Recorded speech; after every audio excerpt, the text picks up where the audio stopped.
Hello বন্ধুরা, দেখো গরম তেলটা গরম হয়ে গেছে। দিলাম কালো জিরে, তেজপাতা, শুকনো লঙ্কা আর একটুখানি লবণ। কারণ গরম তেলের মধ্যে তার পরবর্তী জিনিসটা দেওয়ার আগে নুন যদি দিয়ে রাখো তাহলে ছিটবে না তেলটা, এই জন্য বিপদ হওয়ার আশঙ্কাটা ভীষণই কম থাকে।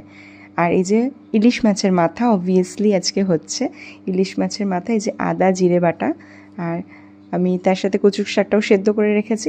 একটু ফ্রাই হয়ে যাওয়ার পরে আদা জিরে বাটাটা সঙ্গে কাঁচা লঙ্কাও আছে, তার মধ্যে দিয়ে দিলাম হলুদ আর ধনের গুঁড়ো। ধনিয়া পাউডারটা সবাই স্কিপ করতেও পারো, নাও করতে পারো, তোমার ইচ্ছা মতো। এটা একটু স্বাদ বাড়ানোর জন্য অবশ্যই আমি দিলাম। ছোলা ভেজানো ছিল সেটাও দিয়ে দিলাম, কিছুটা ফ্রাই করলাম, তাহলে টেস্টটা অনেকটা বাড়বে। এটা অবশ্যই ভিজে গেছিলো, তা সত্ত্বেও আমি ফ্রাই করলাম। আর এই যে কচুর শাকটা দিয়ে দিয়েছি, কিছুটা ভাপিয়ে বা হালকা সেদ্ধ বলতে পারো, সেটা করে রেখে দিয়েছিলাম।